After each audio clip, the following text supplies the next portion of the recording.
Hi friends, welcome back to my channel. ఇవాళ మన ఛానల్లో రెసిపీ వచ్చేసి పుదీనా పలావ్. చాలా ఈజీగా క్విక్గా ఓన్లీ 15 నిమిషాల్లో ప్రిపేర్ చేసుకోవచ్చు. పిల్లలకి లంచ్ బాక్స్లో ఏం పెట్టాలి అని పొద్దునే ఆలోచిస్తూ చాలామంది ఉంటారు కదా. ఒక్కసారి పుదీనా పలావ్ని ప్రిపేర్ చేసి పెట్టండి, పిల్లలు చాలా ఇష్టంగా తింటారనమాట.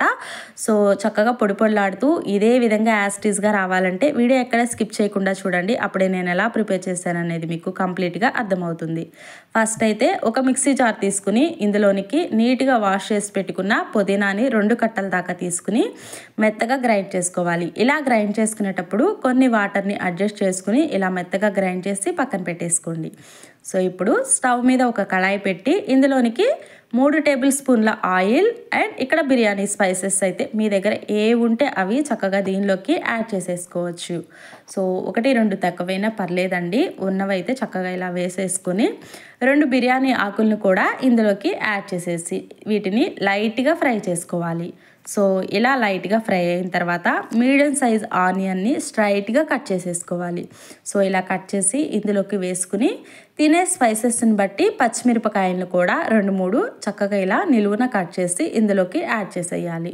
2-3 కరివేపాకు రెమ్మల్ని కూడా ఇది ఫ్రై అవుతూ ఉండగా అయితే దీనిలోకి యాడ్ చేసేసుకోవాలి.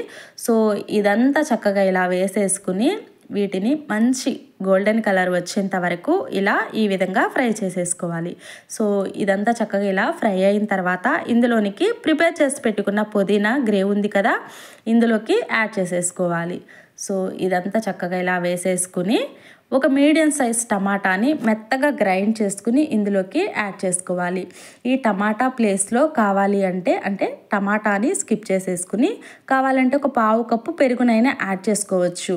సో ఎలా వేసుకున్నా చాలా టేస్ట్గా ఉంటుందన్నమాట. సో ఇదంతా దగ్గర పడేంత వరకు ఇలా నిదానంగా ఉడికించాలి. ఇలా దగ్గర పడేంత వరకు నిదానంగా ఇలా ఉడికించాలి. సో ఆయిల్ అంతా పైకి తేలి దీనిలో ఉన్న వాటర్ అంతా కిందకి అబ్జర్వ్ చేసుకుంటుంది కదా, అప్పటిదాకా అయితే ఇది నిదానంగా ఇలా ఉడికించేసి దీనిలోకి సాల్ట్ అయితే ఇప్పుడు ఈ టైంలో అడ్జస్ట్ చేసేసుకోవాలి. సో ఇక్కడ నేను ఒక 1/2 టేబుల్ స్పూన్ సాల్ట్ అయితే యాడ్ చేశాను. సరిపోయిందా లేదా అని మరొకసారి అయితే చెక్ చేసుకోవచ్చు. సో ఇక్కడ ఒక 1/2 టేబుల్ స్పూన్ పసుపును కూడా వేసేసి ఇదంతా చక్కగా ఇలా నిదానంగా ఫ్రై చేసేసుకోవాలి. ఎక్కడ అడుగంటకుండా నిదానంగా ఇలా చక్కగా ఫ్రై చేసేసుకుని ఇందులోకి అల్లం వెల్లుల్లి పేస్ట్ అయితే ఒక 1/2 టేబుల్ స్పూన్ వేసుకుని ఇదంతా పచ్చి వాసన పోయేలాగా నిదానంగా దగ్గర పడేంత వరకు ఇలా ఫ్రై చేసేసుకోవాలి. సో ఇదంతా ఇలా ఫ్రై అవుతూ ఉండగా 10 నిమిషాలు ముందుగానే నేను రైస్ని వాష్ చేసి పక్కన పెట్టుకున్నాను అనమాట. సో ఇలా 10 నిమిషాలు ముందుగానే రైస్ని వాష్ చేసుకుని పక్కన పెట్టుకోవటం వల్ల దీనిలోకి వేసుకుని చక్కగా ఉడికించుకున్నప్పుడు రైస్ అనేది పొడి పొడిలాడుతూ చక్కగా ఉడుకుతుంది.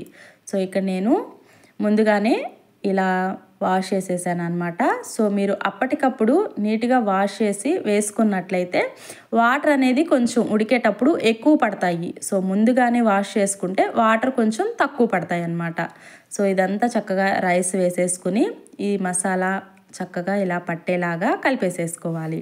సో ఇలా కలిపిన తర్వాత ఇక్కడ నేను 1.5 గ్లాస్ వాటర్ అయితే ఇందులోకి యాడ్ చేసుకుంటున్నాను. రైస్ అయితే 1 గ్లాస్ రైస్ తీసుకున్నాను. 1 గ్లాస్ రైస్కి 1.5 గ్లాస్ వాటర్ అయితే అడ్జస్ట్ చేసి ఒకసారి ఇదంతా కలిపేసేసుకుని ఒకసారి ఉప్పు సరిపోయిందా లేదా అని చెక్ చేసేసుకోవాలి. సో ఉప్పు సరిపోకపోతే కనుక ఈ టైంలోనే అడ్జస్ట్ చేసుకోవాలి. సో ఒకసారి నేనైతే ఇక్కడ చెక్ చేస్తున్నాను. సో నాకైతే కరెక్ట్గా సరిపోయింది. మూత పెట్టుకుని ఇది చక్కగా దగ్గర పడేంత వరకు ఉడికించేసేసుకోవాలి. సో నాకు కరెక్ట్గా 12 మినిట్స్ అయితే పట్టిందనమాట. సో ఇదంతా దగ్గర పడిపోయింది, చక్కగా ఉడికిపోయింది. కొంచెం లైట్గా నీరు ఉందన్నమాట. సో ఇది కూడా ఒక 2 మినిట్స్ ఇలానే ఉంచేసినట్లయితే చక్కగా ఉడికిపోతుందన్నమాట. ఒకసారి రైస్ ఉడికిందా లేదా అని చెక్ చేయండి. సో నాకైతే రైస్ చక్కగా స్మూత్గా ఉడికిపోయింది. రైస్ కూడా ఎక్కడా విరిగిపోకుండా మంచిగా పొడి పొడిలాడుతూ వచ్చింది. సో మీరు కూడా తప్పకుండా ట్రై చేయండి. స్మెల్ అయితే అద్దరిపోతుందన్నమాట. సో ఇప్పుడు 2 టేబుల్ స్పూన్ల నెయ్యిని అయితే యాడ్ చేశాను. ఈ నెయ్యి కూడా హోమ్మేడ్ నెయ్యి, నేను ఇంట్లోనే ప్రిపేర్ చేశానండి.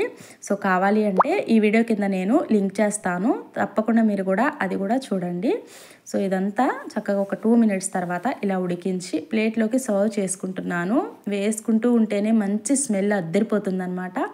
పిల్లలకి లంచ్ బాక్స్లో ఇలా ప్రిపేర్ చేసి పెట్టారంటే కంప్లీట్గా తినేసి వస్తారు. అంత బాగుంటుందన్నమాట. మళ్ళీ మళ్ళీ చేయమని కూడా అడుగుతారు. చక్కగా ఇలా పుదీనా రైస్ చేసుకుని చికెన్ కానీ మటన్ కానీ లేదంటే రైతాతో కానీ ఇలా టేస్ట్గా చేసుకుని తింటే చాలా బాగుంటుందన్నమాట.